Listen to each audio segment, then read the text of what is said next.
right, everybody. Welcome to Sketching Past Midnight. Take 2 of the Prism Live Studio experiment. And let me go ahead and queue up a few interesting things if I can. Let's see what we got here. Nope, can't use that. There we go. There's all my stuff. Yeah. Sketching Past Midnight Live. Ignore the episode 3 thing. I don't know what episode this is. And, just another quick reminder, I am your host, C.B. Smallwood, the greatest of all time.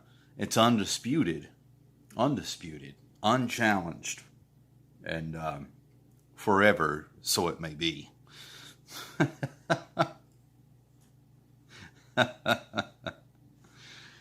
Oh boy! Now, last time I did this, what's it called? Live broadcast and stuff like that. Didn't get any viewers, and I had the whole broadcast set to unlisted. So now I should have it set to public. I've sent the bat signal out. So kind of curious, if there's any weird thing with Prism Live Studio where it's not helping me, or if it's better just to use StreamYard.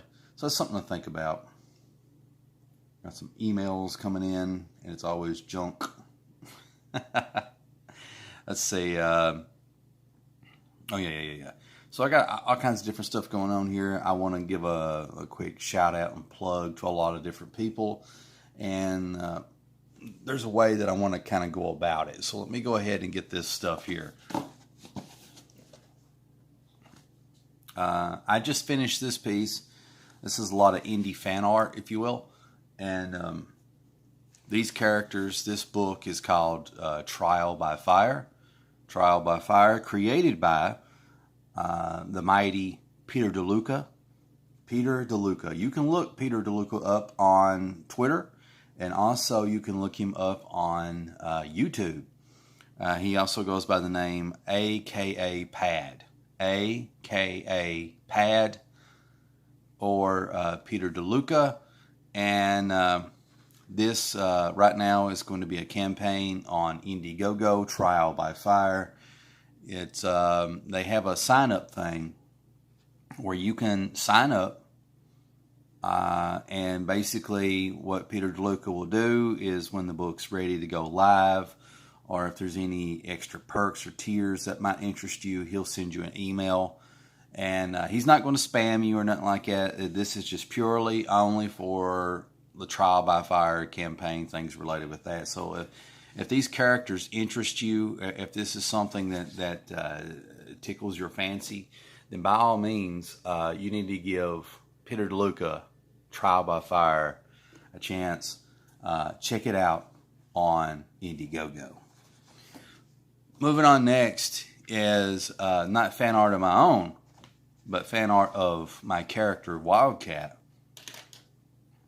And we zoom out here, manually zoom. We can see Wildcat sort of doing his thing there, Got his menacing on, and we've got the fox there, kind of lighting up a cigarette, taking it easy. It's in a graveyard. There's Wildcat's mausoleum.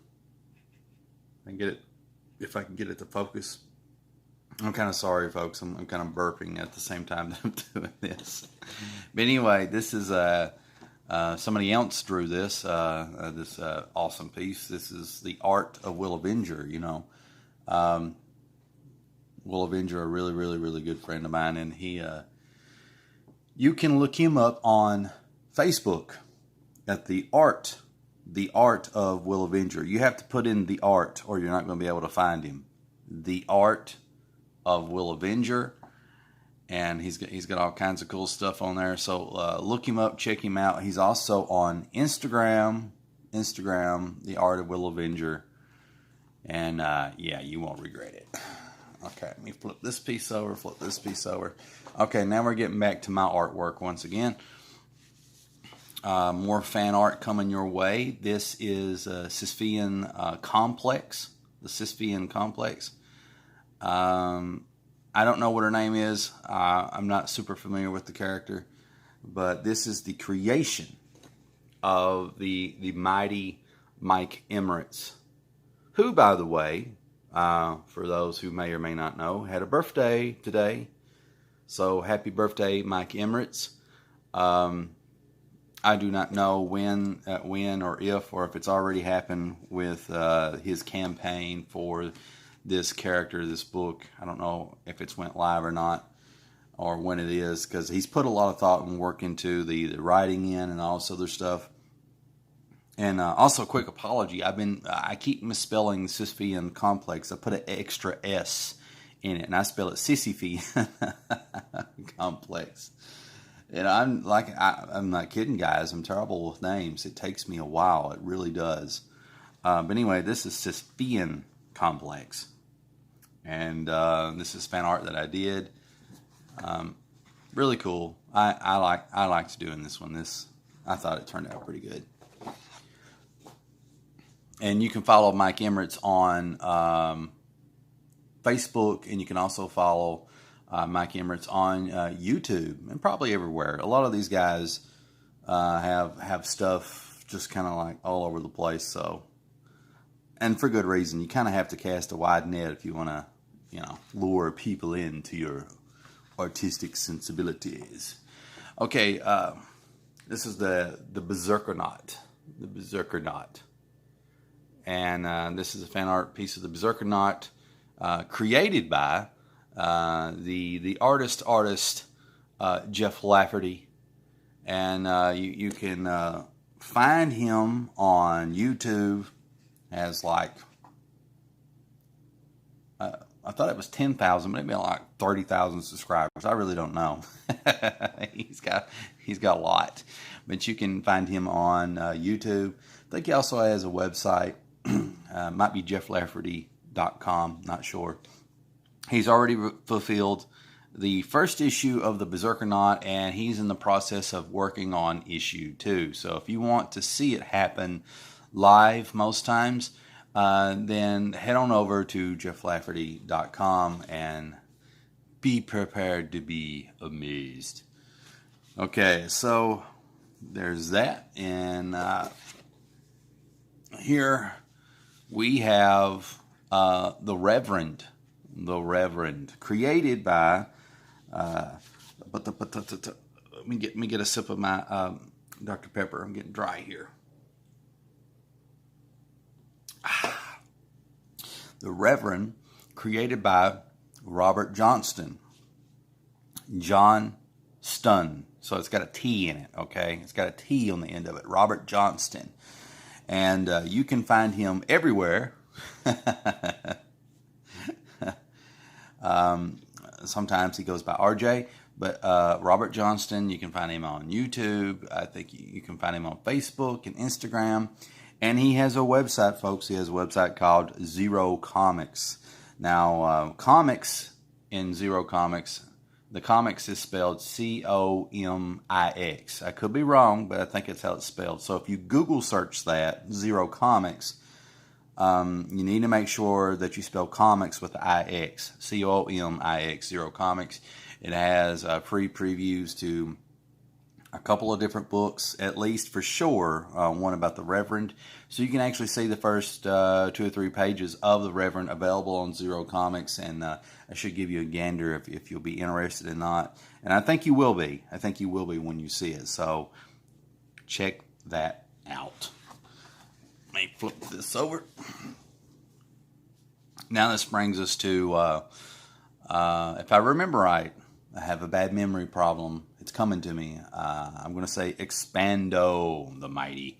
Not the mighty, but the elastic one, Expando. You know, there is, when it comes to justice, there is nothing beyond his reach. The mighty Expando. And so this is fan art of that. And the creator of Expando is the chill one, Marshall Lee. And you can find Marshall on YouTube. You can find him on Twitter. Pretty much, that's the big two right now. He might be on Instagram, not for sure, but for sure, he's on YouTube and Twitter. So check him out. You know, his YouTube keeps blowing up. It keeps getting bigger and bigger and better and yada yada yada yada. And for anyone just now tuning in, you know, here's all the. I just completed this bad boy. Got this finished, Trial by Fire by Peter DeLuca, aka Pad. And I was this is fan art of Wildcat. I didn't draw this. This is the art of Will Avenger. And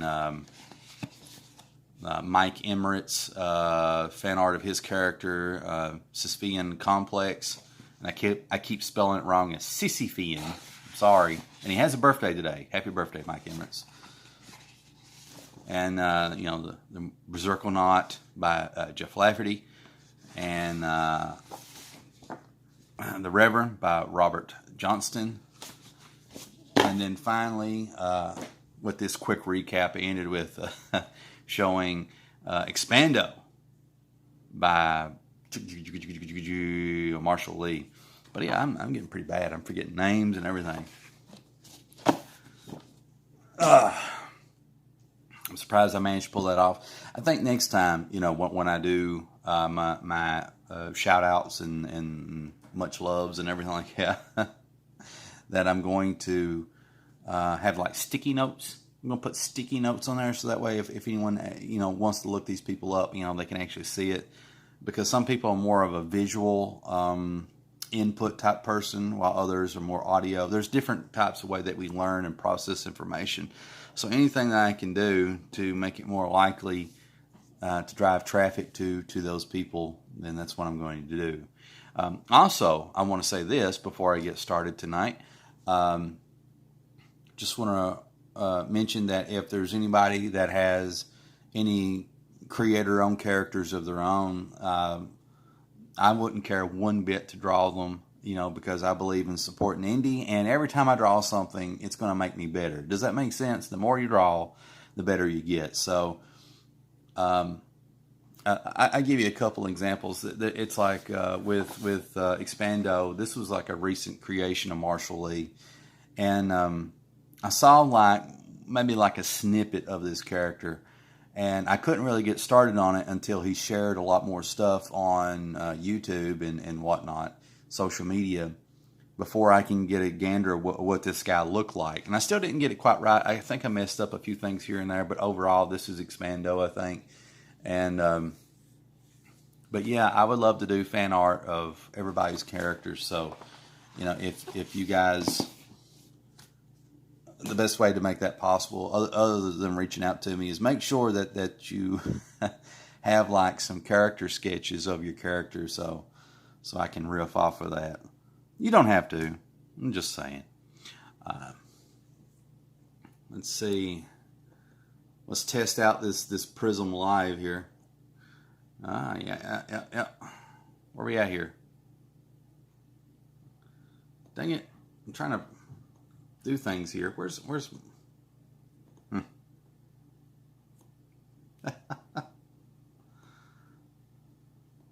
right, let me try this again. Let's see.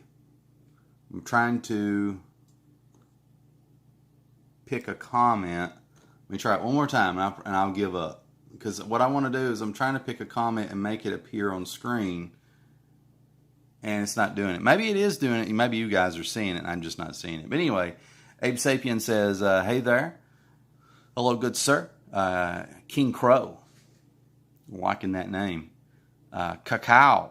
Ahoy there, folks. Indeed. And Abe says, you can try mine, CB. Absolutely.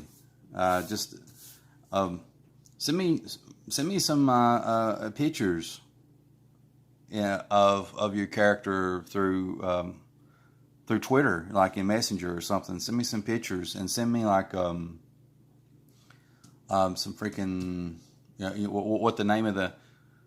Oh, look, it finally popped up. It finally popped up. Hey there. It's just like really slow. I don't know if you can see that or not. But yeah, and include what the name of the character is and stuff like that, and that way I can accurately plug it whenever I get finished.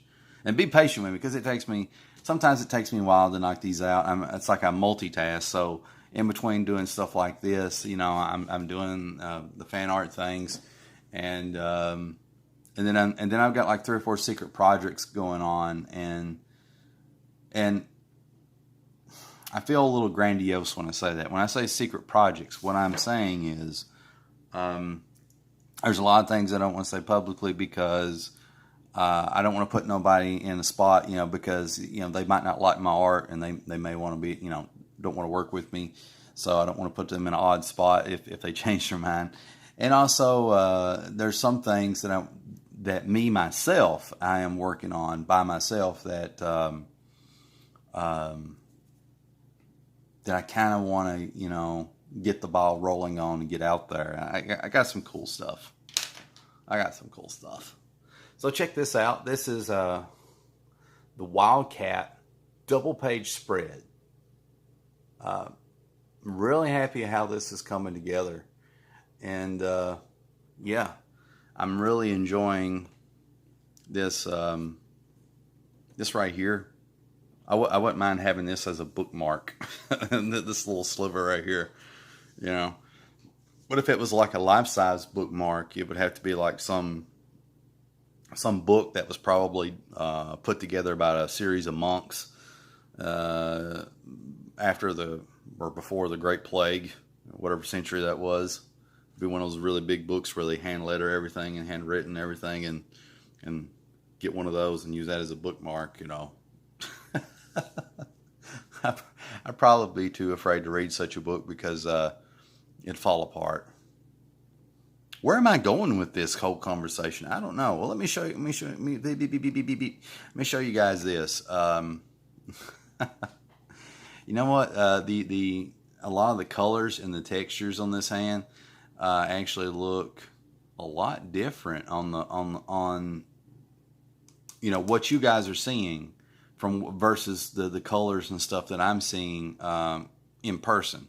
This is pretty neat. This is a Dale Keown hand. From the first issue of Pit or whatever. So the reason I got this pulled up is I'm trying to work on my rendering and cross hatching. The cross hatching is when you got lines going this way and then you got lines going that way. Cross hatching. And this isn't the same hand, which I'm not opposed to stealing that. Say what you will about me. But no, I actually took my hand when I was drawing this one, and I just kind of turned it that way. And I looked at it, kind of got the basic gist of it, and I drew that. And so now I'm studying the rendering of how he did this one, trying to figure it out, and you see, the light and shadow is going to be different because his light source on this one is coming. It's coming from like 3 different directions, basically. I love that. I love multi-directional light source. There's like a minor and a major. So I guess actually there's 2 majors, but anyway, like you got like what essentially could be moonlight kind of hitting up here, creating this rim light or whatever, and then you've got like motorcycle headlight from a distance, whatever, creating this look through here. And then right here you get this. I love this right here. I love this type of lighting. This is horror lighting. horror. I can't pronounce nothing. But this is like horror lighting. Colors such as green, red, I guess blue would be another color. Pink. People don't think of pink as a horror color, but yeah, pink's a horror color. Orange. Just very bright, vibrant colors that cause a really cool contrast. Anyway, this isn't realistic lighting, but that's okay. That's the whole point. The thing is, you're the creator, you're the god of your universe, and you're trying to make things look as cool as possible. So the lighting on this is basically just for pure visual candy. And we could say this could be a neon sign if we had to. That's shining off of his hand. It doesn't matter. So anyway, I wonder if it's going to pop up. I don't know if it'll pop up or not. Am I really going to have to hold this down? And so that's one thing I'm not liking about the Prism Live Studio. Is like I click on, I press a button, you know, and I'm waiting for something to pop up, and it seems like it never does. and getting ready to sketch.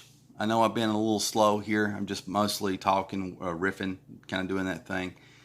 For anyone that may just be tuning in a little bit, this is Sketching Past Midnight live.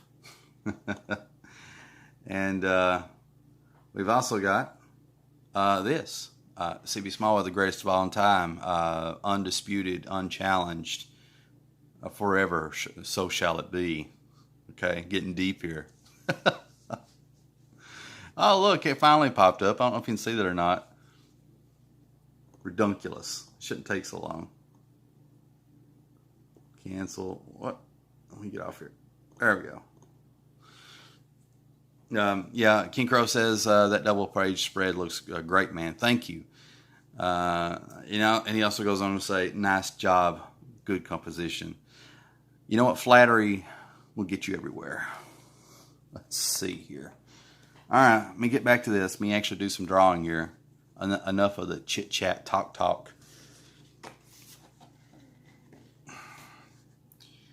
right. I feel like the hand can be slightly thicker, but that's okay. It ain't no big deal.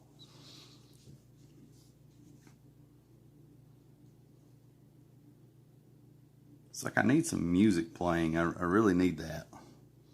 I feel like, you know, as I'm drawing, I like to have some music. Right now, I know you can't see, but if I was inking it, you'd probably see it better, or see it. I gotta move my crap out of the way. This double page spread takes up a lot of real estate. But I'm doing some cross hatching here, trying to insinuate each digit of the fingers. Ooh, what kind of message did I get? Who's messaging me? Oh, cool. Nice. I'll have to. I saw who the message is from. I'll have to check it out here in a little bit. I like that. I like it when I get mail from people. Most of the time when I get emails, it's junk. It's just junk. It's like, hey, you can get a loan right now. Hey, you've been approved. You want a loan? You want a loan? I can give you a loan. So what? You know, ever since the big citizen bailout, which was, to me, to get all political here, I thought it was a little light. And the reason is the big citizen bailout, you know, because of the thing that shall not be named that everybody's going through. You know, everybody got almost everybody, you know, quite a few people got $1,200 and stuff like that per person and stuff. But I always like to think of, not like to think, but I always think about the, what is it, the planes? Well, what do you call that? There's a word for it. Airports and the planes and all that crap. I don't know, whatever. It's something other industry. Well, you know, they get bailouts like, I don't know, every 4 to 8 years, seems like, you know. And for good reason. We need them up and operational and stuff, and they get, I don't even think they get millions. I think they get billions, you know. And there's other industries as well that, you know, car manufacturers, they get millions and billions, you know. And I guess the reason I bring it up is it's, you know, this is the first time the American people actually got a bailout, you know. And I just wish that, you know, it was the checks were a little heavier, you know. Why is it that, you know, those on the top of the food chain, you know, seem to get a little more than everybody else? And I'm not a I'm not a socialist at all. But when it comes to this, when you got working people that work, it'd be nice, if for once that they can get some help, because that $1,200, there's some people that's really struggling right now. It don't go far, I mean, basically, if you live like in New York or somewhere like that, I don't even think $1,200 covers your rent, and they've only give out one set of checks, and there's some states that are just absolutely locked down to ridiculous levels, and to the point where there's a lot of people that's out of work, and I understand that's a serious thing, and some of these lockdowns are necessary in the way that they're implemented and done, but at the same time, we can't ignore the implications, I mean, I don't know how did I get started on this? I'm going to blame you guys. It's your fault, So when anybody says I don't like what you're talking about, CB, I'm going to be like, I'm going to tell them that King Crow and it was Ape Sapiens' idea. I'm going to pass the buck on to Jens. That's how it's going to roll. I don't know, but I do wish that the American people can get a good bailout. How much would be a good bailout? I mean, all this money, and there's no such thing as free money. It has to be paid back one way or another, because every American dollar that's printed is printed with interest, So it's the weirdest thing. The American government goes in debt every time money is printed. And then, so how do they pay that back? That's interesting. Think about that, How does the American government pay that money back? Because every time they have money printed by the Federal Reserve, it has interest. So for every dollar, hypothetically, it's like $1.05 or something. I don't know. For every nickel, maybe it's like 2 cents. So,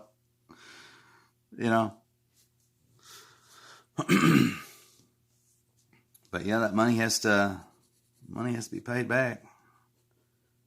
So how do you pay back that interest with money that you just bought? I'm not going to get into all that. I guess into some heavy conspiratorial territory, but I think it's interesting nonetheless. Dun,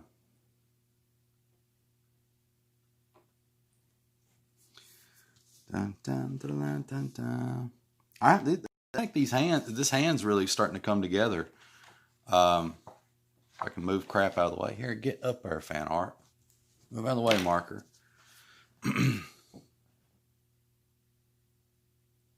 Yeah, I'm liking that. And got some accidental cross hatching here that I'm really enjoying. So maybe I'll try that. Just kind of.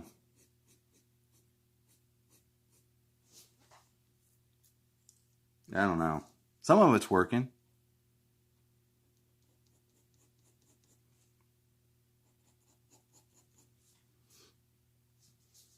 Yeah, that's kind of cool. I like that. You can't really tell once I start inking it. It's gonna look a lot better, or it's gonna look worse. Sometimes there's things that I've inked, and they actually look worse.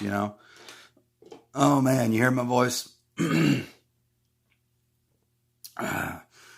Dr. Pepper to the save. I want these endorsements. Give me endorsements. It doesn't matter that I have X amount of whatevers. Viewers, subscribers. I butchered that. I shouldn't have done it like that. I don't know. Whatever. It doesn't matter. This is my drawing. This is mine. King Crow writes, corporations are getting huge bailouts, and we get $1,200. Lots of big businesses got $2 million after they laid a bunch of people off. Yeah, that was despicable. Disproportionate response on so many levels. Sideburns writes, hi, I'm at work. Hi, CB. Oh, I'm so sorry, guys. My voice is just going away. I'm glad that you're taking the time to check this video out at work. Thank you, sir, very much. And I hope you're having a good work day. You know, I hope you're not having to deal with coworkers that are miserable people that you know, because they're miserable, they want to make you miserable too. You know what I'm talking about. There's one of those everywhere you go. You know.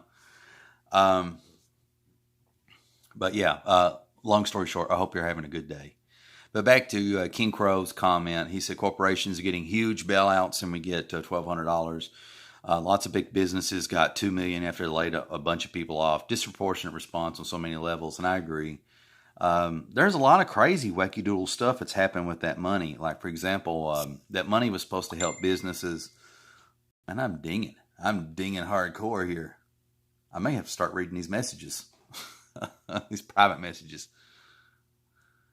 But like when it comes to the big bailout, there's a lot of businesses that needed it, small businesses, But then there's other businesses that were doing all right, and then there's like colleges, like Harvard. Did you hear about the Harvard business? Harvard gets money from some of the wealthiest families in America. Man, I sound like a socialist really hardcore, but I can't help it. I'm a big capitalist free market person.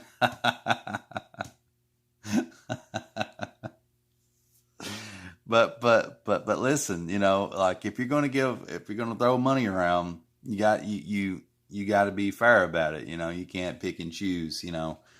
I believe in the Reagan trickle down economics, but I also believe in the people trickle up economics. The best type of bailout that you can give is give the American people the money, and they decide through capitalism what businesses, thrive and don't, I know that sounds really crude and mean, but like, it's the best way to do things, and that money's going to have to be paid back. It is. It's going to be whatever. But anyway, Harvard. Yeah, that's what I was talking about. Harvard. Thank you, CB, whose brain is having a golden moment. Harvard, the most of the families are like that put their kids through there. Not all of them, but a big chunk of them. They're millionaires. And did you know that Harvard actually gets a lot of money from China? It's kind of filtered in, It's filtered in a special way, but they get a lot of money from the Chinese, which I think should be illegal. It's a conflict of interest. It goes against national interest because basically a foreign nation is hypothetically influencing growing American minds, and see, that's not right. It doesn't mean that foreign nations shouldn't have a platform to spread their propaganda. And propaganda is not necessarily a bad thing. Propaganda is basically getting the messaging out to the people, but a lot of people associate propaganda with negative connotations of basically being full of lies. Propaganda can be filled with truth, or it can be filled with lies, but the idea is you're spreading out to the people. Like in World War II, a lot of people don't know this. You had the Nazis and stuff. They had their propaganda, but every nation in the world, including the United States, we had our own branch of the government that specifically dealt with propaganda. The more you know.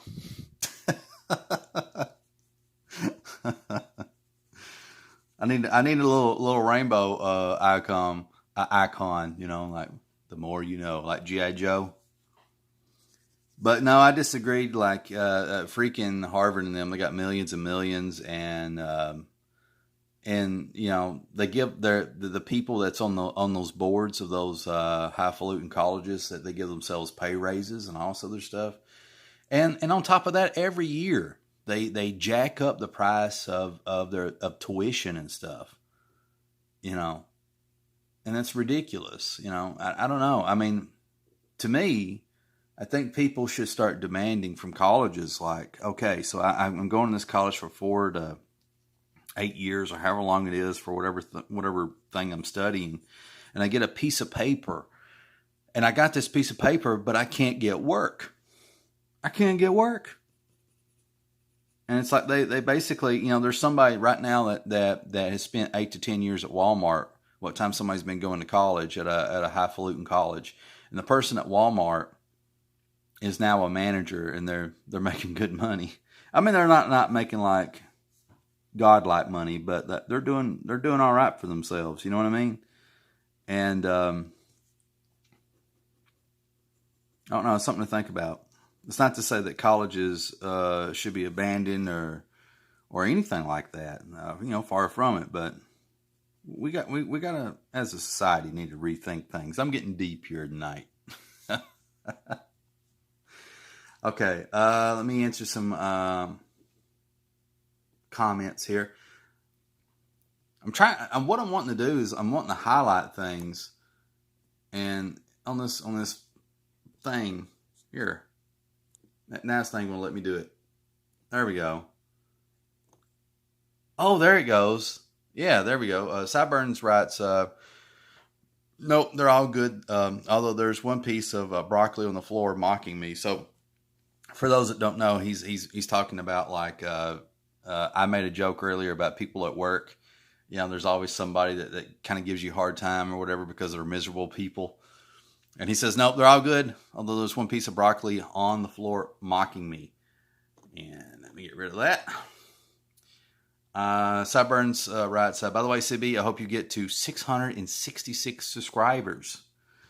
Well, if we do that, then there's no. That may actually work out in my favor. I was getting ready to say people that are very, very fundamentalist about things, I may actually lose subscribers because, then they'd be like, this is too much. This channel's cursed. But it may actually work in my favor because there's some people that I know that if they go and buy something at a grocery store or some convenience store or whatever, and the total adds up to 666, like $6.66 or something like that, they'll grab a pack of gum and they'll buy it so that they're not contaminated with that number. So maybe that's what will happen to me. Maybe if I get lucky and I get up to that number, I'll actually have a lot more subscribers, just so they can get past that number. Help me get past it so I'm not contaminated by it. I tell you this is interesting. The Omen. Do you remember The Omen? And I promise I'll get back to any comments and I'll bring it back full circle. But what time I'm thinking about, do you guys remember The Omen, the movie The Omen? Well, in case for anyone that doesn't, and I know I'm kind of like drawing over the same thing, I'm being meticulous here. I'm not really thinking about what I'm drawing. Yeah. Okay, with The Omen, there's basically this kid and bad things happen. It's got that guy who played Atticus Finch. I can't remember in that movie. Was it A Murder of Crows? A Murder of It's a famous book that got turned into a movie. It's in black and white. Man, I know everything about pop culture, but I can't give you specifics because that's not how my brain works. To Kill a Mockingbird. There we go. Channeling it right now. To Kill a Mockingbird. So I'm going to move past this hand. I'm going to start working on this right here. Anyway, To Kill a Mockingbird, that guy, that famous actor, he played in The Omen.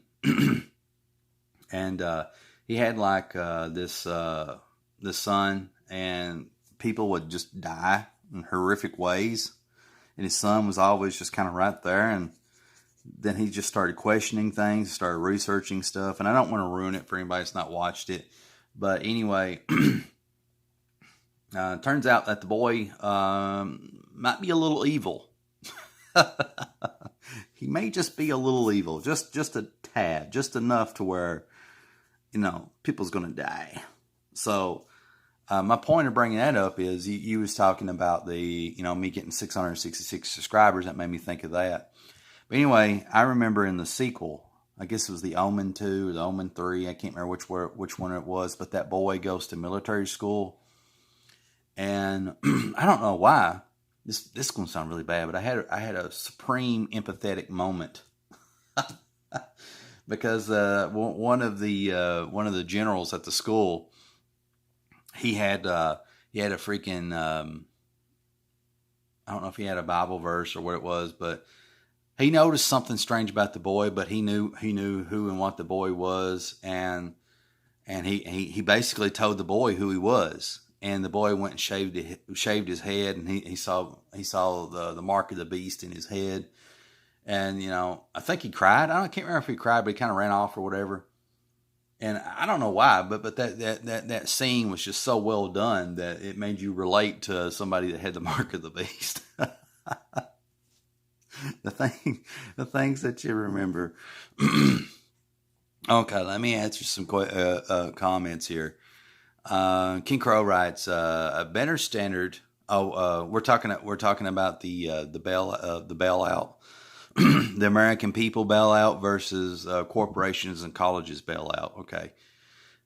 King Crow writes, a better standard must be implemented for these colleges. College is free in several countries throughout the world because they understand to have a strong country, they must invest in their people.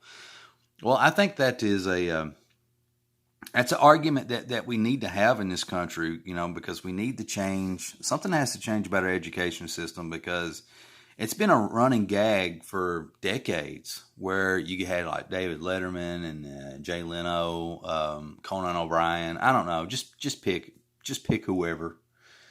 Bunch of guys. It's a running gag. And they do this every year. And usually I think they do it because they run out of ideas. They just need something to do, kind of like filler.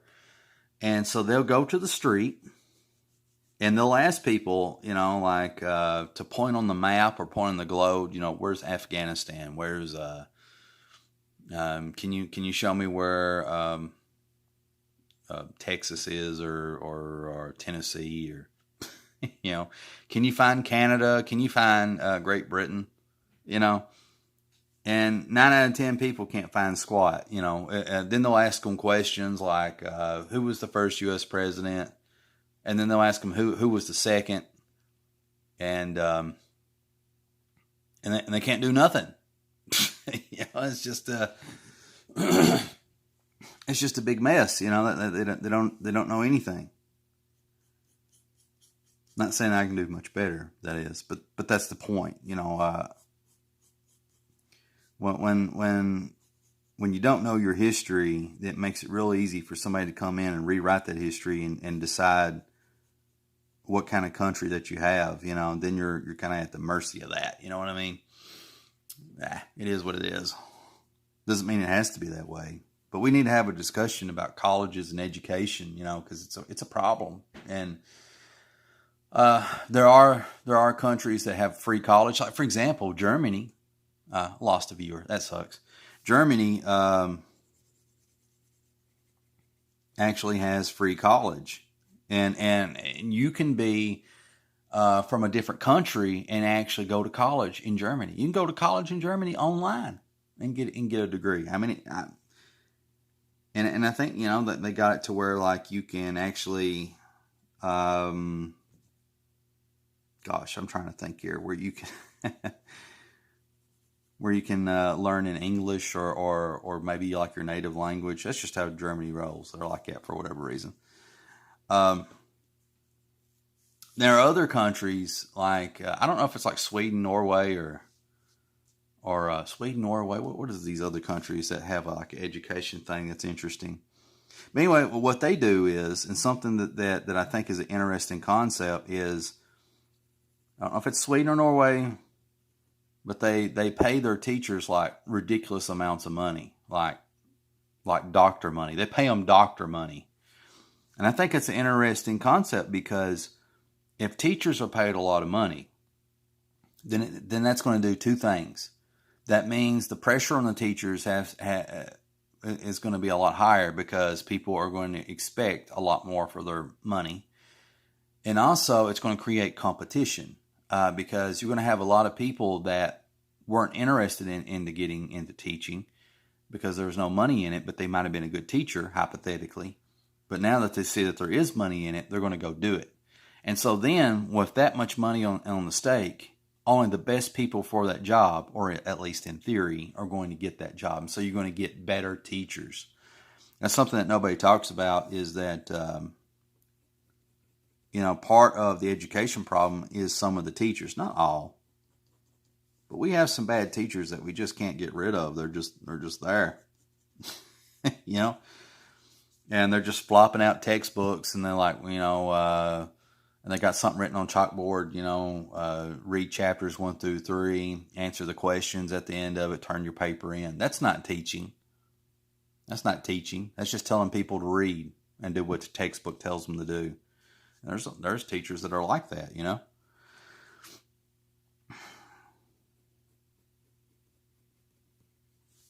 So, that's interesting. But the point is, whether you agree with me or disagree with me, that's kind of irrelevant. The main thing is that there is a problem, and I feel like that we as a country, we have to have a discussion about these things, because things can't keep going the way they are.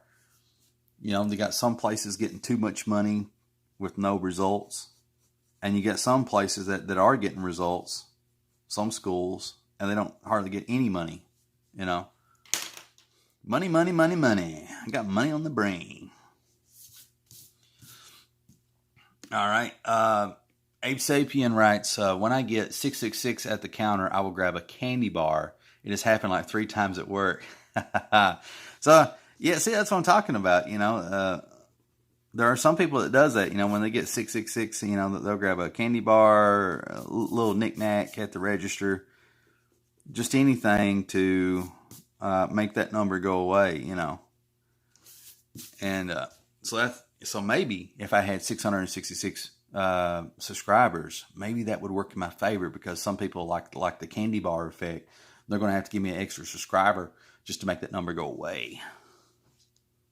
But what probably would happen, knowing my luck, it would just fluctuate, because usually, every time I do a video, I usually lose about 2-3 subscribers. And then when I leave things alone and I don't do any more videos, I'll get 2 or 3 more subscribers back. And so I'm like in this weird limbo, just this subscriber limbo. I don't know, it's strange. It's just weird. It's like it makes me feel like I can't talk about anything, and I have to tiptoe, because I don't want to offend anybody. Because, to me, like, when somebody takes the time to subscribe to me, like, comment, share, do all that good stuff, they're like family, because they could choose to spend their time anywhere else, but instead they've chose to spend it with me. Abe Sapien writes, To Kill a Mockingbird. Yep. In reference to, like, when I was struggling to figure out what the heck that movie was called. Gregory Peck. Oh man, I knew it. If I just relaxed my brain, it would come to me. But the guy that I think played Atticus Finch in Kill the Mockingbird, who was also in that 666 movie, The Omen, Gregory Peck. I like Gregory Peck. He's got this voice, and he's like a man's man. And what I mean by that is, do you notice the change in men? Back in the golden days of Hollywood, I guess, men had like square jaws and just, some had deep voices and stuff like that. And it's just very different now. You don't see those guys around. I mean, you literally have to find them. They're like Bigfoot. Those guys are,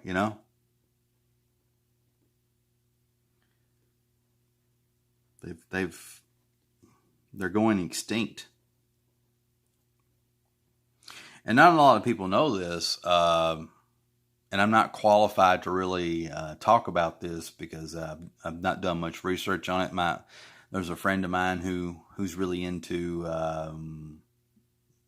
different cultural aspects of peoples and history and different things like that. But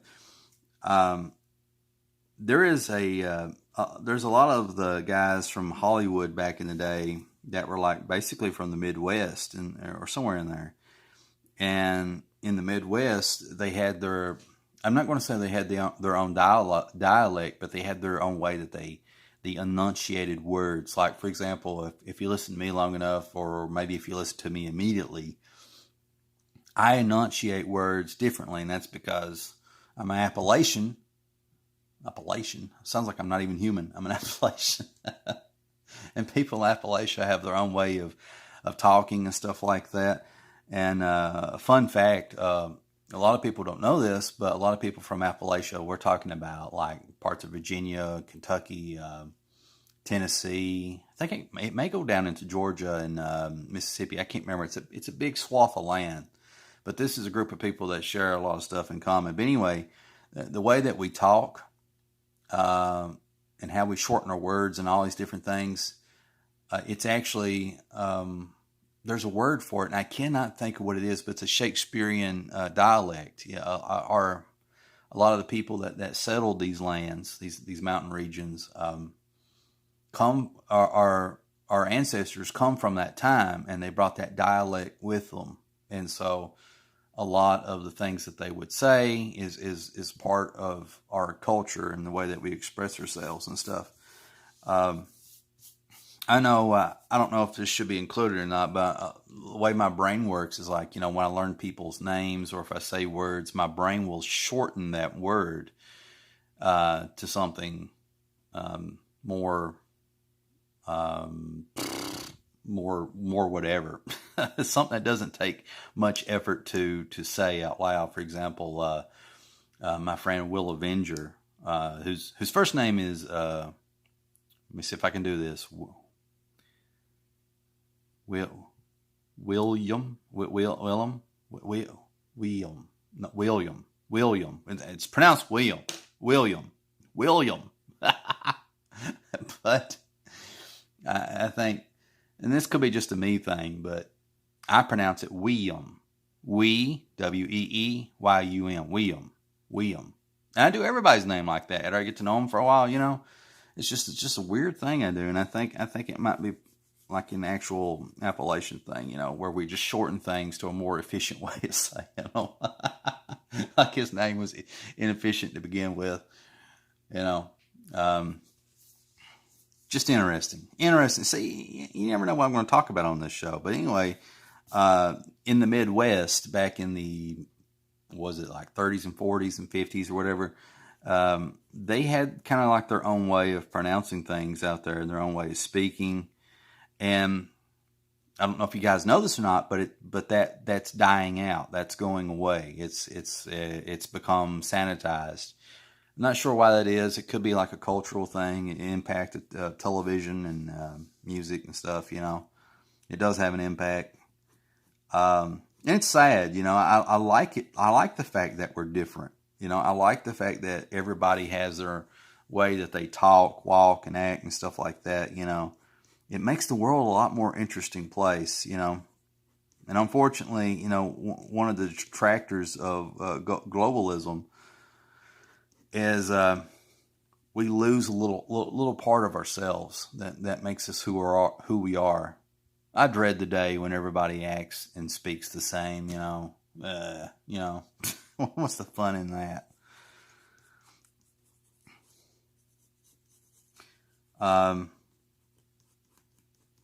But yeah, like there's like a lot of things that people don't know. I mean, like for example, one of the reasons, like there's a lot of people. I could be wrong on this. I might have this a little mixed up, but like freaking Indiana, yeah, or people from Indiana that are mentally wired to be very efficient in things, very very practical.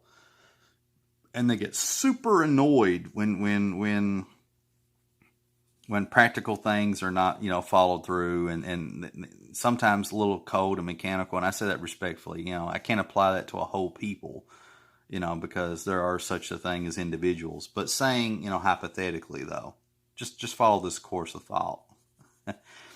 And I think there's a certain segment or chunk of people that are from Indiana. Their ancestors are German, and I think Germans settled out there, maybe out in Ohio too. May have it mixed up, but you get the idea. Like, for example, in Kentucky, a lot of the ancestors in Kentucky were Irish. And that also impacted parts of Kentucky that way. All right, here's another, in case you didn't know, moment. Like, for example, in Kentucky, before it was even a state, Kentucky used to be, I think, part of Virginia. And the interesting fun fact about that is a big swath of Kentucky was populated by Irish. And the Irish were so wild and rambunctious and out of control that Virginia, I don't know which Virginia it was, but one of the Virginias, Virginia said, you know what, how about you guys just be your own state? And so they cut Kentucky off from Virginia. You know, Virginia voluntarily, like, you guys are having too much fun. You just be you be your own thing. Imagine that. Oh goodness, it's crazy. It's crazy to think about, but that's part of what happened. And so in the Irish influence on Kentucky, you know, like the southern, southeastern portions and stuff like that, is people tend to be clannish. And I don't mean wearing hoods and stuff over their head. No, not that type. I mean the historical type, you know, deep history where you know, kind of tribal, like, in a sense that, you know, all the families stay together. You know, culturally, you know, different parts of the United States, there's some people's families, like, once the children get old enough, they leave the nest and they go and they go to, like, almost like not just like a different town or city, but sometimes they go to like a freaking different state. You know, sometimes they go halfway across the country and see their parents like once or twice a year. But Appalachians are a little different. You know, not in all cases. You know, not all Appalachians are the same, but you'll have like big stretch of land, and the family live in different houses, but they all live kind of together. You know, strength in numbers type of thing. So I love stuff like that. I love culture. I like the fact that we're all different. You know, people in the Midwest and the coastal cities, you know, from the East Coast and West Coast, and I love that stuff. I felt like I bored you to death with that. Hey, check this out. This is one of the cool features of using Prism Live Studio is, look, you can zoom. I probably should have zoomed earlier, you know, when I was actually working on stuff. I want to show you this.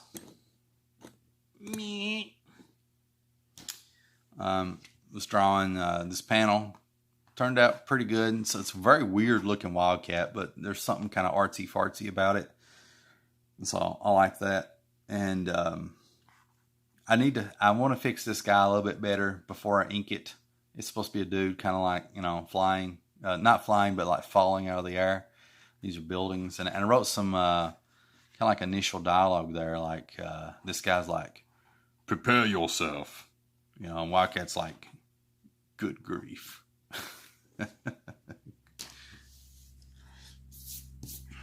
Let me get a sip of my Dr. Pepper.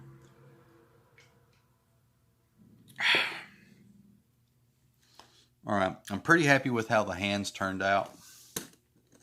So I don't know too much more what I can do to that hand. So I'm going to say that hand's finished. So this is probably ready for inking. But the only other thing that I need to do, if I can find my pencil, is fix the fingernails. I need to have the indentions for them. So I'll go ahead and knock that out. And then the next thing I'm going to work on is I'm going to draw the freaking ninja. I'm going to work on some ninjas. Which, since I'm on a big educational kick here,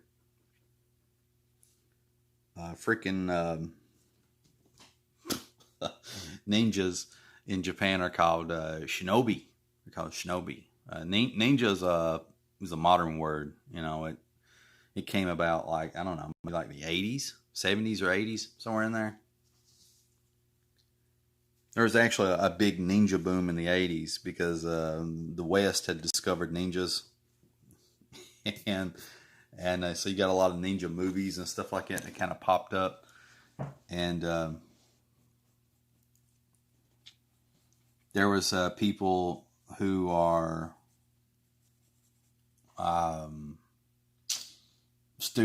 students, but like, you know, I guess masters, hypothetically masters in the art of stealth and stuff like that, Ninpo, and they started teaching Westerners a lot of the ways of the ninja, you know, and some guys exploited this and they started making up stuff, you know. They started teaching Westerners, you know, what they thought or felt ninjas were. Am I boring you guys? I feel like I'm boring you. Is this camera in focus? It better be. But anyway, ninjas. I want to talk about ninjas. It's what's calling my heart right now.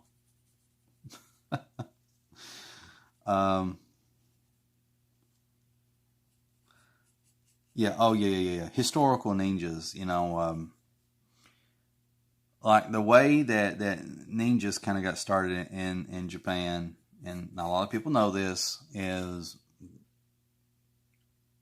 Abe Sapien says more ninjas, more. I love that. It's here. Let's put that up there.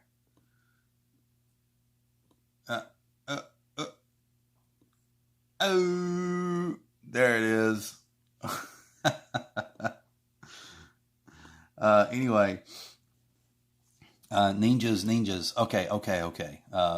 Hundreds and hundreds of years ago, whatever, in ancient Japan, there was some Chinese troops, and a Chinese general that had lost a battle, and rather than surrender and be killed and all this other stuff, they fled to Japan.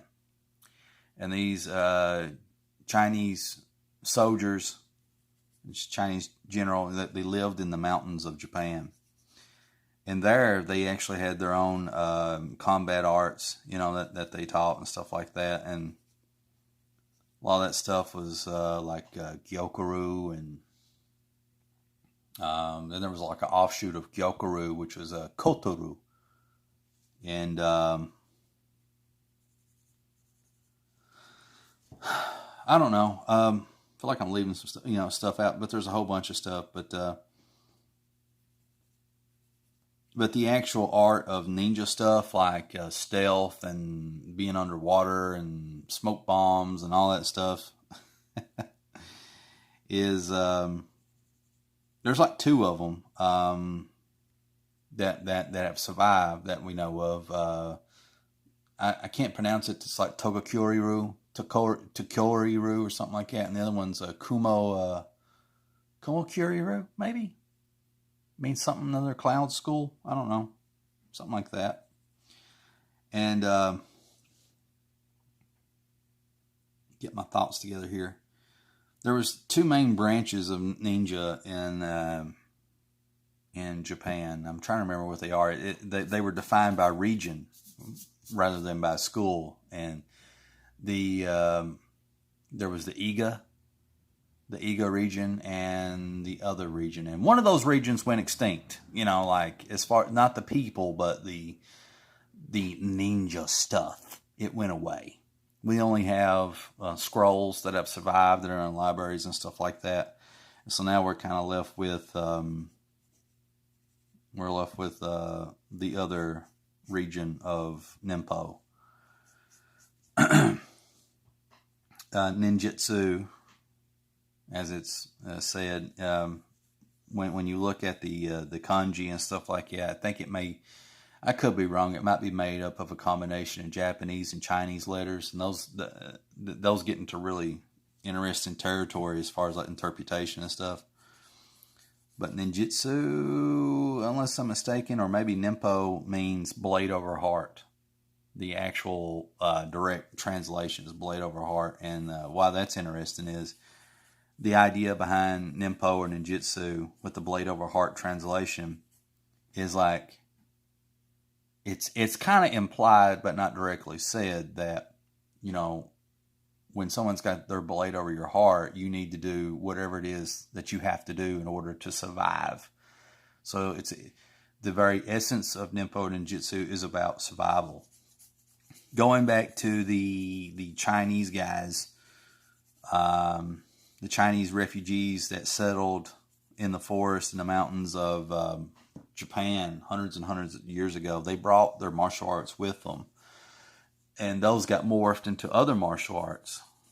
And the ninjas, the shinobi, they had their own way of doing things. They believed in survival, whereas samurai, not all samurai, would commit ritual suicide if they failed and all this other stuff. But like the ninjas didn't really, believe in that. They just, they wanted to live to fight another day.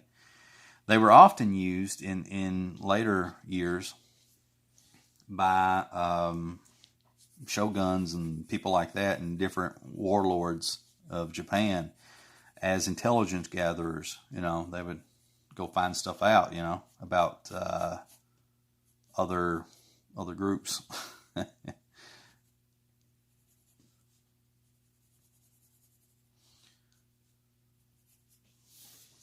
Yeah, it looks sort of all right. I don't know. Mr. Shinobi here having trouble drawing a ninja. What's the deal with that?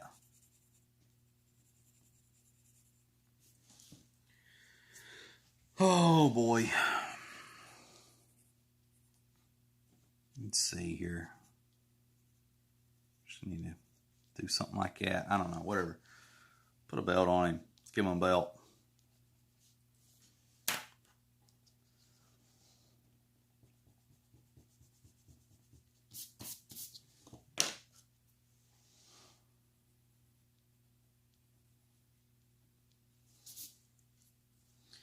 All right, that made that look better for whatever reason. I like that.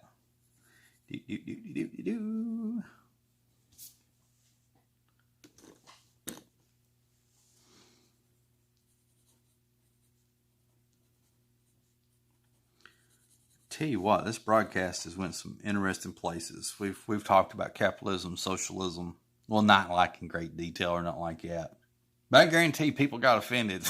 They always get offended. I'm getting to the point now where it's like, you know what? I can't live my life by people getting offended. I don't want to intentionally offend nobody. You know what I mean? I love human beings, even though they drive me crazy. But at the same time, I gotta. It restricts how I talk, and I don't want to be restricted no more. I think there's a way that you can express yourself respectfully and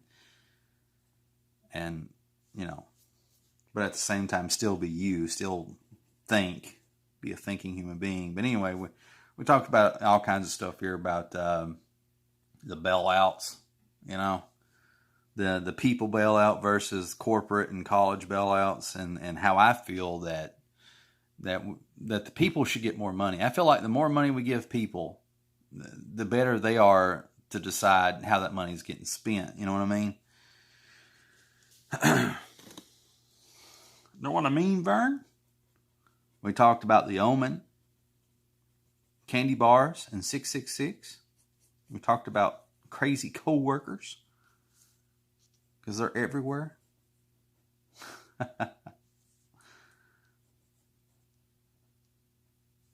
Okay. Man, when it comes time to color this, I just need to remember that this is smoke, that's smoke, that's smoke. Because what I'll end up doing is I'll goof it all up. What is this screechy scratchy thing here? I don't know what that is. It's gone now. Make it go away.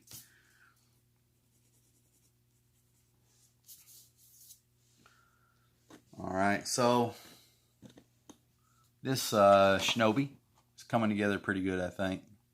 He's not like super awesome, but I think he looks yeah, he's getting the job done, I think.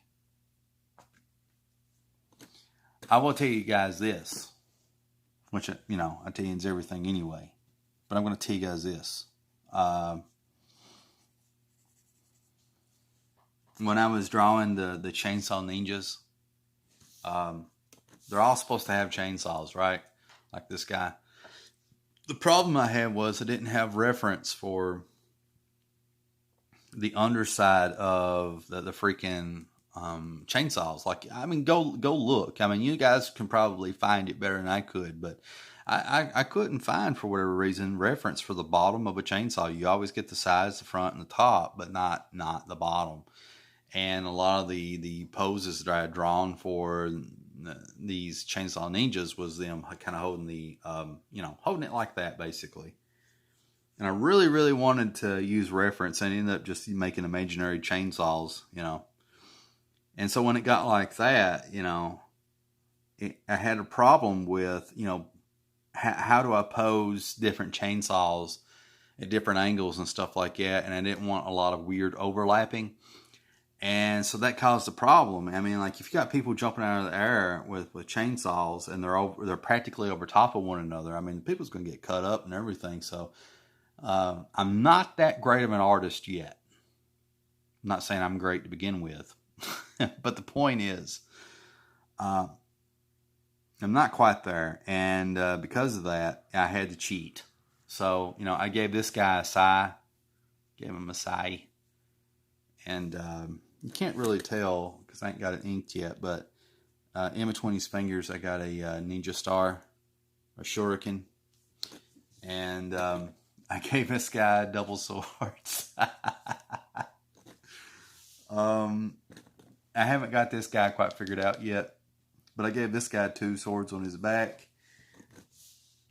But the cool thing is these guys will have chainsaws, you know, so there.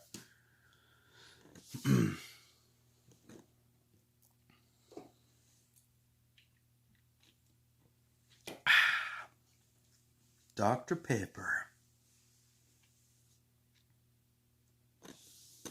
I see a pattern here I kind of like, so I want to ink that if I can. Like, if I can. That's dumb. I feel like I made it worse, but whatever.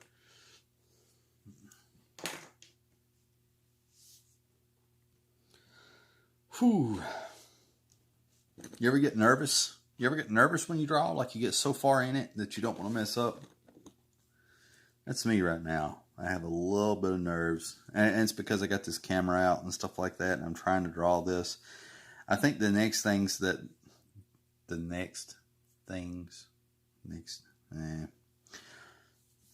stuff I want to draw or work on in this piece, other than ninjas, is I want to really work on the cross-hatching of this bad guy. I got a lot of the shadows laid out, and I'm trying to do like a David Finchie shading thing. I love how he shades his stomachs. I've honestly not studied it, you know, I've kind of glanced, and so you're getting a glance interpretation of David Finchie bellies.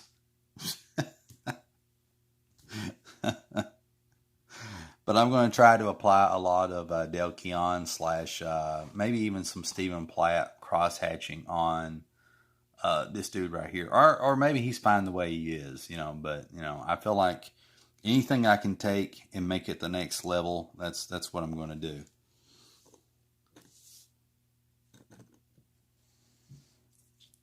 And then over here, I've got a little small version of the Shogun Samurai landing that are like falling from midair or something like that.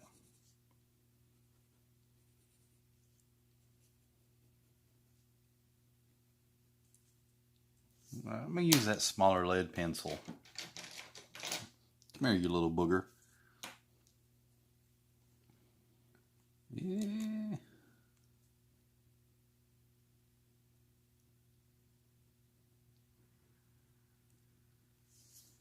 This was a character that I just kind of created on this piece of paper. I didn't even rough him out or nothing. And the more, very professional, the more I noodled on him, the more I liked him, you know. It's just absurd. It's absurd. I guess that's what I like about it. It's just absurd.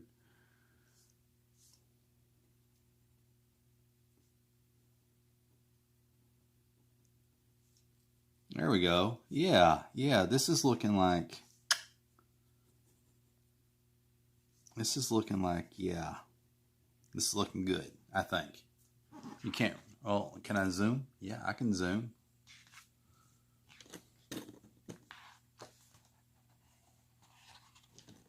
Focus is a little blurry. If I zoom out, I don't know.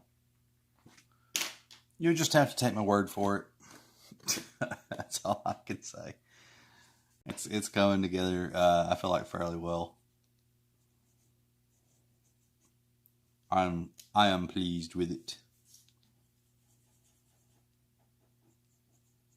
Get my shapes in there.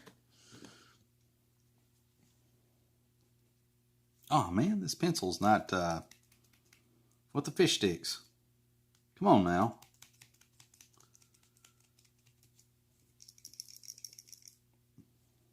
What is going on? What is this? Oh no, you can't do this to me now. Come on. It's just dumb. This is dumb. Let me fix this. Get out of there, eraser. Quit acting like you're glued in. You know you're not. Now look at that. Look at this lid. Now why am I having problems with this goofy ball looking thing? Get out of there. Shoo. Scat. Alright, now. Let's be real delicate with this. This is that freaking well, I can't even see what size, but this is like one of the beatiest technical pencil lead you can get. I think they do make them smaller, but if you buy it out of the store, it's like the smallest you can get.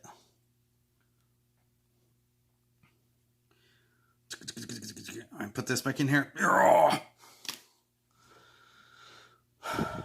All right, let's see. Me hit some buttons here. What the heck? I'm not doing anything. I'm trying to pick a comment here. Instead, it's just doing whatever it wants. Yeah, whatever. It'll figure it out on its own. But anyway, Lucifer Storm writes, "Yay! I finally turned up in time to catch one of these." Yeah. He also asked, "What have I missed?" You've missed everything, sir. You've missed everything. Dang it. I'll do a quick recap because I'm kind of running out of steam anyway. So basically, I was just sharing with everybody, which I'm going to go through these really quick for all of you that's already seen this. You know, I don't want anybody to like, I'm bored. But there's a lot of fan art stuff I want to share. I also kind of plug people because that's one of the reasons I like doing fan art is because it helps to spread the word about other people through my itty bitty tiny platform. But I have the best audience. Don't tell nobody; they get mad.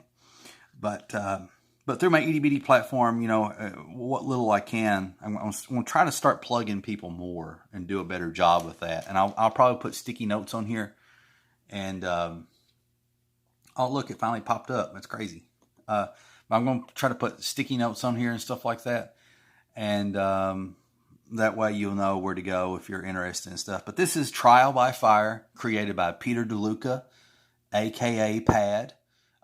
You can look up Peter DeLuca and a.k.a. Pad on YouTube, Twitter, pretty much everywhere. You can look for him everywhere. He's everywhere. That guy's everywhere. Most of these artists are everywhere, and you kind of have to be. You know, you have to cast a wide net. This is Trial by Fire. You can find it on Indiegogo. It's not live yet. At least I don't think so. So sign up to the emailing list. And it doesn't cost you nothing. You don't have to buy the book if you don't want to. But if you're interested, at least sign up for the emailing list. Trial by Fire, Peter DeLuca. This is some fan art done by the incredible Will Avenger. And he did this piece for me. This is like a birthday present. And this is fan art of Wildcat. And there he is looking menacing. He's channeling his inner Kyle Holtz. And there's the fox, and she's smoking and stuff, and she's disgruntled.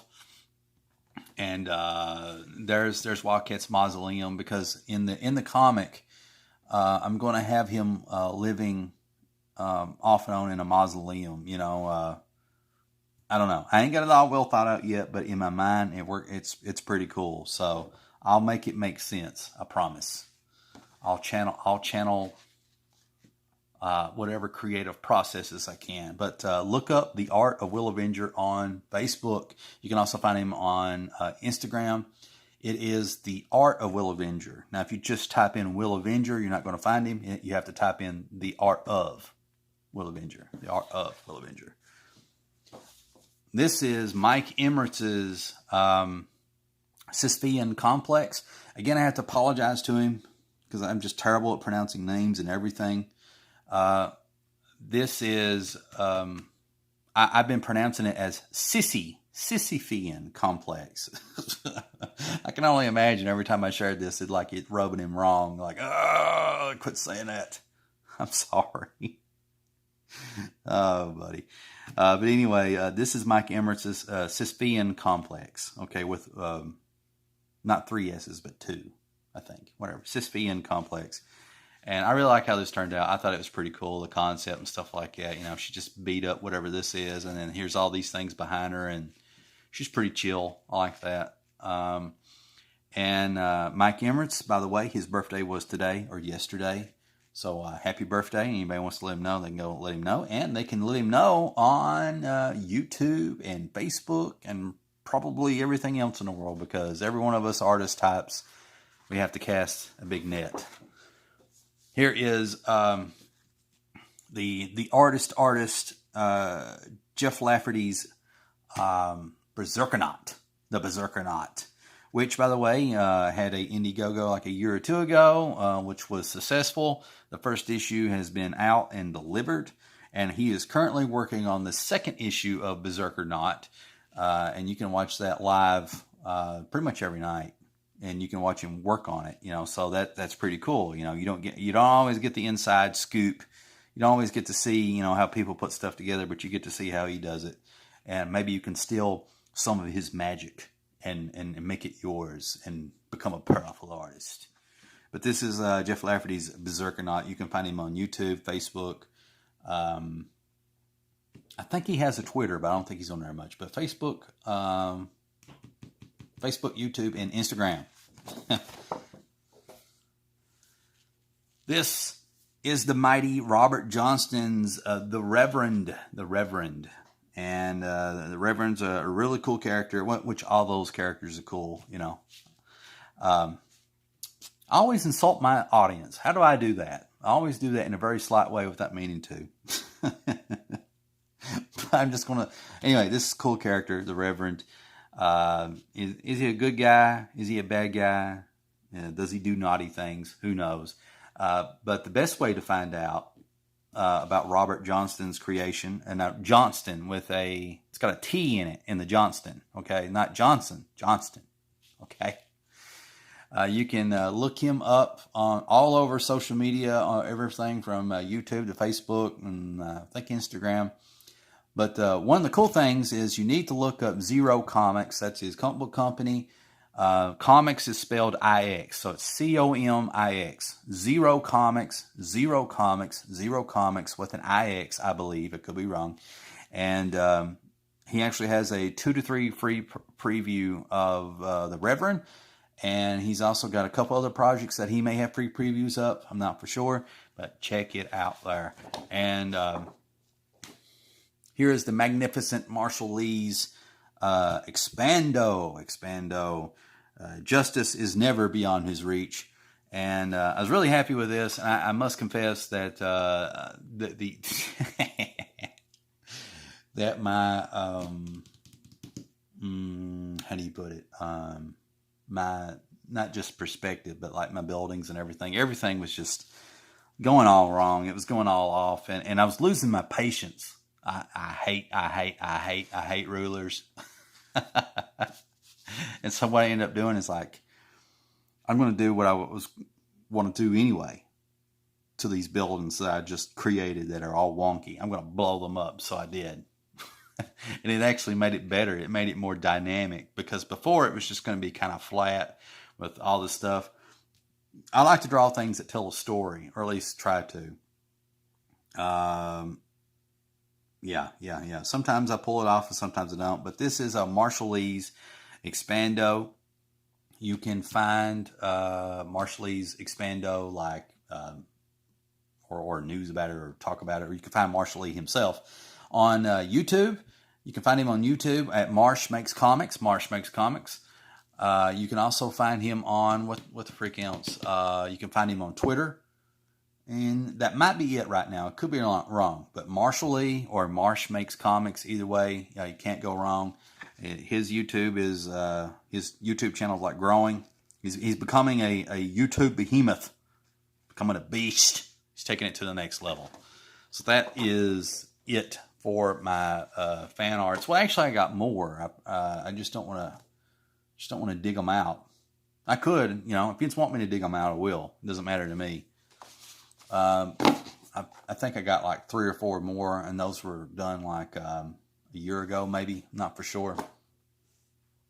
So for anyone that's just now tuning in, let me use my handy dandy stuff here. You are watching Sketching Past Midnight Live. This is not episode 3. Just too lazy to get rid of that. And C.B. Smallwood, the greatest of all time. It's undisputed, unchallenged. So shall it be. Anyway, the fabulous one, Dave Hingley, says, "Hi everyone," and probably presumptuous to answer for everyone, but I'm glad that you're here. Glad that Lucifer Storm's here. Both of these individuals and pretty much everybody in the chat has YouTube channels, so check those out as well. And if you want me to do fan art of your piece that I haven't got to it yet, just send me a private message on Facebook, or like a private message on Twitter or something like that, Messenger or whatever. Just send me a private message, and send me like pictures of your character and like what their name is or something like that. And even a logo. You send me a logo, even better, because I don't think Peter DeLuca's had a chance to look at this.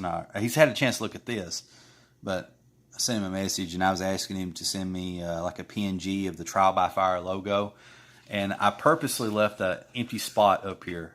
And what I'm thinking is, whenever I get time and whenever I get my computer up and running, because it's I blow up everything I got. But whenever I get it up and running, I'm going to put Trial by Fire up here, and I'm going to kind of have it in the background. And I think it's a kind of a cool effect because they're invading the foreground, and I'm going to color it. Pretty much all these fan arts I've been showing, I'm going to color them too. So if anyone has characters, they're indie characters you want me to draw, yeah, absolutely I will. I'll draw them. Just send me like some images of what they look like and what their name is, and then if you happen to have a title already PNG'd out or whatever it is, then yeah. Well, whenever it comes time for me to color it, I can throw that on later. Lucifer Storm writes, I might have to send you a message later about the possible Lady Satan fan art.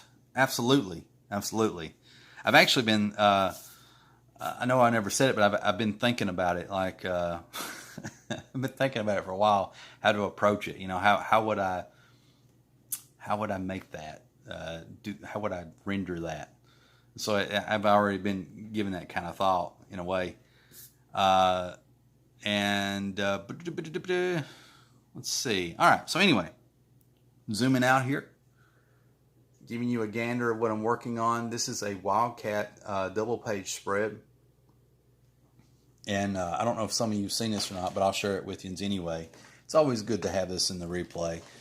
I've been mainly just been kind of like doodling, drawing Wildcat's hand, rendering it and trying to figure out where the shadows and stuff's at. I'll probably end up doing a lot of the cross hatching on this bad guy, when I get off camera and stuff, because it's one of these things where I really, really have to think about it. You know what I mean?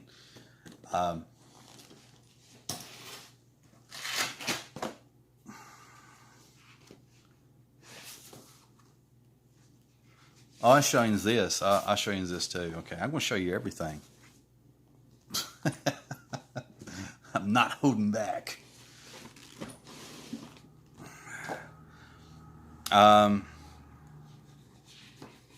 But getting to these two things. I had started working on this one first, and I actually kind of like the big dude better in this one a little bit. I used a lot of this right here. This was a gift from Will Avenger, and I love this thing. And actually, the ink, the water-based ink, has run out in it, and so the way I use it now is I take my Speedball black ink, I dip it down in there, and it works just fine. I know other people said that they've tried that and the brush is dried out, but it hasn't on me yet. It might be because I keep this cap on it. Even if it did, it ain't no big deal. I'll wash it out. But yeah, the ink ran out in this, so I've been dipping it in this. I love this. I love this little booger, and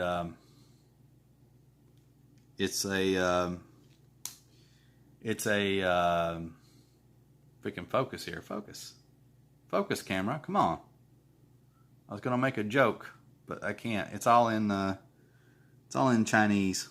Or it might be Japanese, because Japanese uses Chinese characters in their language, as well as their own native language. So it's hard for me to tell. I can recognize Korean. Korean's like instant. You know, Korean has a very distinct language, and it's a lot simpler to learn. Their alphabet is like in the 20s, and gosh, Japanese is like. Do they have like hundreds of letters in their alphabet? I don't know. They got like an absurd amount, both them and the Chinese. This is a B. I'm sorry, guys, you can't really see that, but it's blurry. Bimoji, Bimoji. I guess this is like a medium thickness brush. I love this, and it'd be a good tool for any of you guys to play with. But anyway, I was largely kind of inking a lot of this with that. Some of the fine details done with, just pins. They got, whatever. So I liked how this guy was turning out, and as I was drawing it, I was running into some problems. Like this robot dude, I don't like how I was rendering him. I felt like, I don't know. He still looks cool, but it just, I wasn't ringing true to me. And this character, he's the only one whose name I actually know. His name is Meatball. He turned out all right. But then I started getting to this guy. I don't know if he's the team leader or not, but in my mind, he kind of looked like he was. So I kind of put him front and center. And I felt that because he had a human face, that people would identify with him a lot more. And so I decided when I did the whole composition, I'd put him out front. And I don't know, like the slouching pose wasn't coming together well. I had a ton of trouble with his headband, like positioning it up higher and lower, and the shading underneath it, that gave me a lot of grief. His arms were coming together kind of wonky. His legs were coming together really wonky. And I'm not saying that the other version doesn't have its wonkiness, but like, man, this one wasn't working. And so I just went and did it again. I done it better.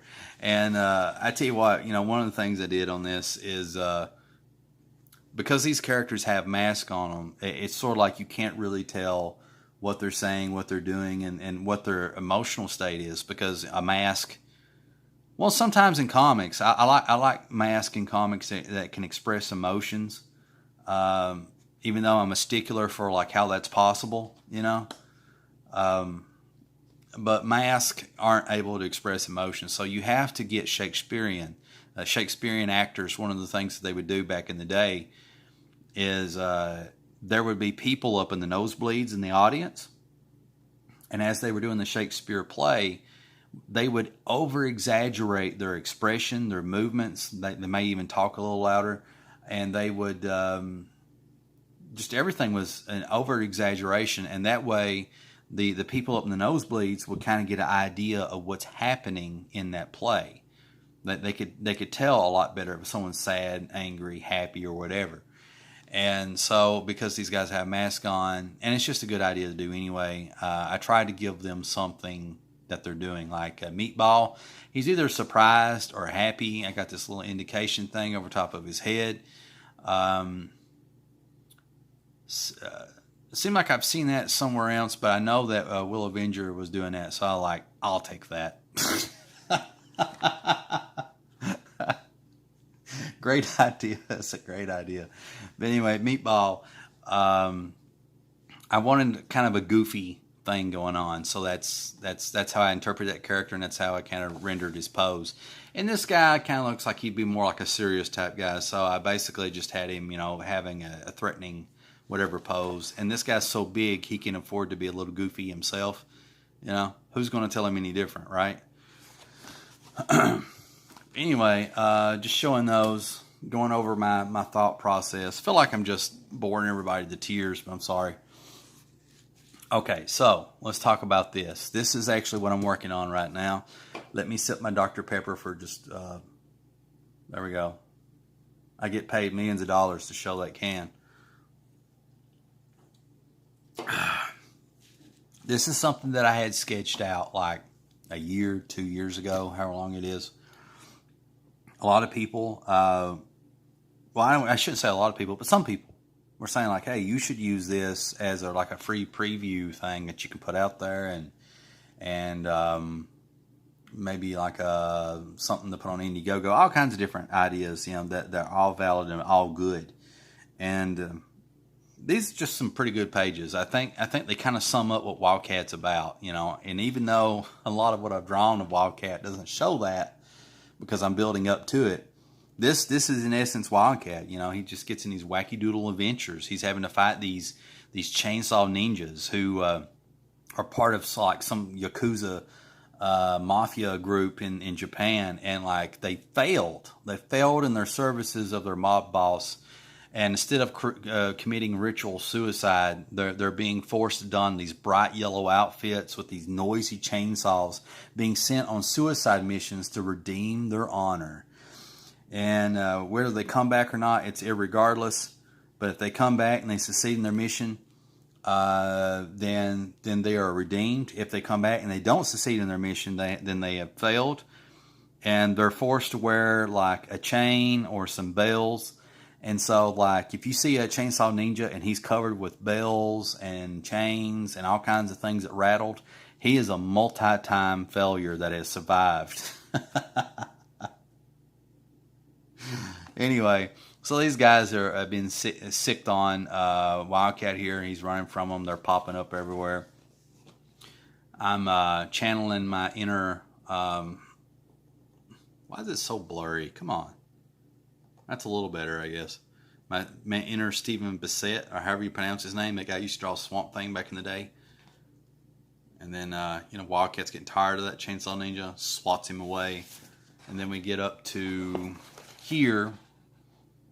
He's kind of looking behind him at the mayhem that's coming up from behind as well as in the front. He gets an attack from the semi side. And then there he is. Yeah. Bearing the full brunt of it. He extends his claws, the best I can do in one panel. And he lets it known that he doesn't appreciate being snuck up on. And so that brings us to the double page spread, where basically Wildcat is looking up, and this guy's dropping out of the sky, and I wrote some little quick dialogue as I thought of it. It's like, prepare yourself. And he's like, good grief, And this guy jumps down, and just rubble goes everywhere. And I don't have a name for him right now other than Shogun Samurai. I just wanted a big baddie to kind of pop up to encapsulate the absurdity, the over the topness. But anyway, I don't even know if I'll be able to use this double page spread, because this is part of a secret project that I'm working on where these 4 pages could be included in somebody's book. And so I don't know their layouts or anything like that. I don't know if they have room to put this in. If they don't, then, and if I had the time, then that would mean I would have to draw individual pages to tell the rest of the story, which is fine. Don't matter to me. It is what it is. You do the best you can, right? So that's where we're at. And I'm going to draw just a little bit longer. So what I want to do now is I want to come up here. I want to look at these bricks right quick. Let me turn this sideways. Got to move all this crap out of the way. I got stuff everywhere. Okay. Turn it sideways. Because I got this camera stand in the way, it's kind of hard to draw like that. Yeah, so I already got that going on. And some weird tiny bricks I drew.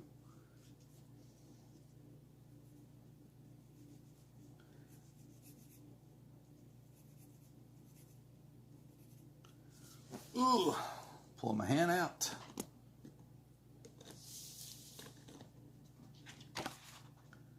Okay, so don't know if you can see or not.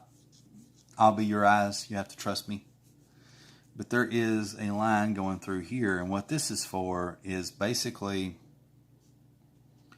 I'm just trying to, let me erase that. Why is that even there?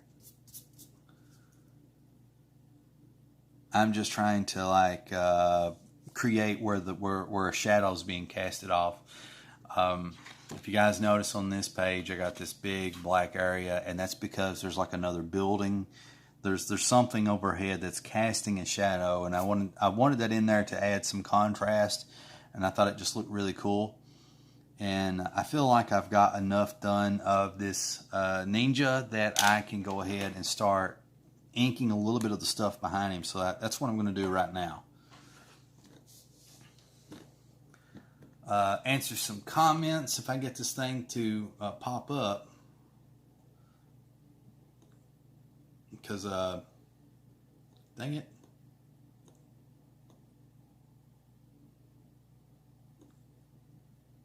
It will when it will.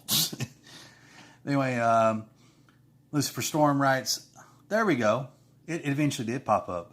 That double page spread is looking nice, buddy. Thank you. Thank you very much. All right.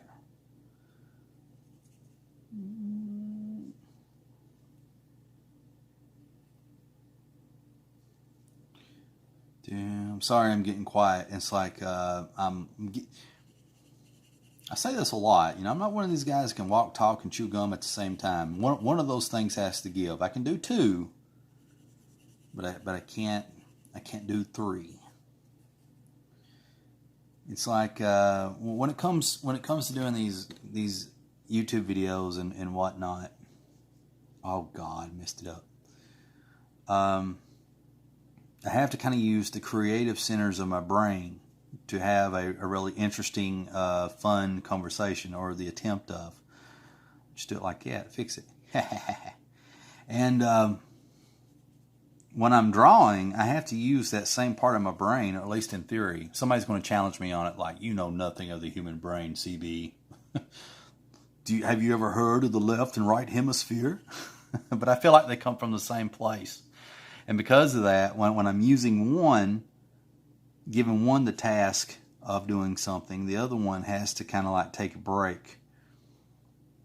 And man, I really don't want my brain to take a creative break on drawing, you know, what time I'm doing this, because it's turning out pretty good. That's not very humble of me to say, but I feel like it's turning out good. Let me shade this in here. I'm getting into Bob Ross mode right now. I'm drawing happy little bricks that are enjoying being in darkness.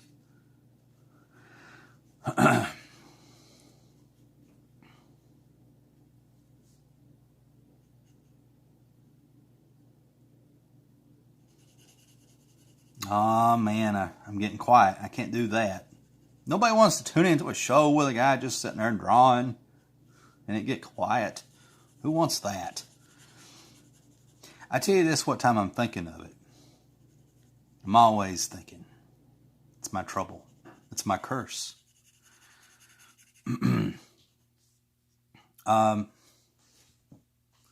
Like, I really, really want to do a show about cryptids and werewolves and ghosts and goblins and strange occurrences and stuff like that, you know. It's like I would love to do a live show about it and interview people, and I'd also love to do like videos. And something I've been meaning to do for a long time. But it's like to do it the way that I want to do it. It's going to take some work. Man, do I not like to work. God. Let's see here. All right. Yeah, baby. Check that out. Look at that. Look at that. All right. Dave Hingley writes, hey CB, on one of your last streams, you talked about making a trailer for Wildcat. How do you do it? And I'll answer that in a second. And Gil writes, what's up? Not much. Just doing my thing, man. Doing my thing. Which you wasn't saying that specifically to me. He's probably saying that to everybody. But whatever. I'm going to pretend. The vanity in me is going to pretend that you was talking to me. Waited last minute to get in here. Jeez. So, let me get my sketchbook and I'll show you guys that. I'm not going to flip through the whole thing. I'm just going to show you one page. Ugh. Man, my back feels stiff. Is that like an older thing? Is that what that is? First thing I'm going to share with you is this. None of this has anything much to do with what I'm showing you. Well, it does in a way. Here's this character named Hess. And Hess is one of the major... Speak English, CB. Hess is one of the major bad guys in the Wildcat universe in the small town. When he rips his face off, this is kind of like almost his true identity, you know. And I tried to do like a side profile thing. It turned out decent, whatever. But he's an important character. And Hess has these little troll goblin things that are about. Sorry. He has these.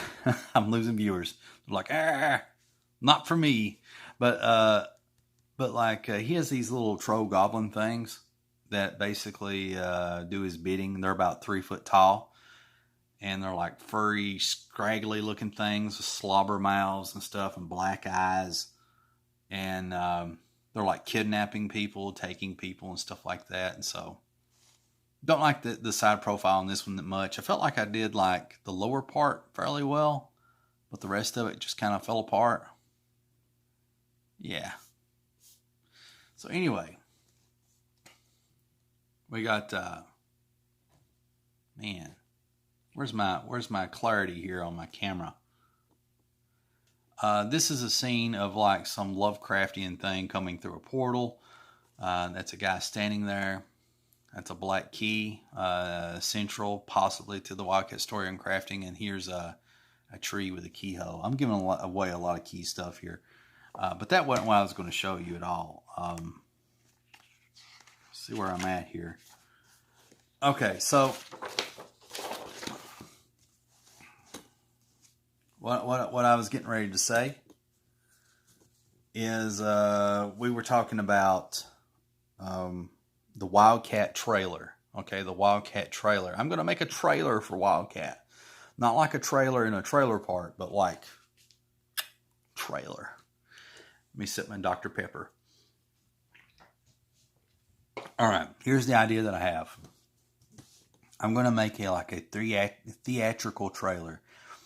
I I think there is some interest in the Wildcat character that I've created and stuff like that. I think people are genuinely interested. Um, but the thing is, I think I've not done a good enough job of convincing people what Wildcat and what the comic book and what the story is about. And I think in general, people who know nothing about Wildcat, which is like 99.9% of the population of Earth, uh, they have no clue. So I need to have something kind of out there that I can show people, like, all right, this is Wildcat, this is what he's about, this is the whole shtick, and this is why you should be interested. And so I was going to do stock footage.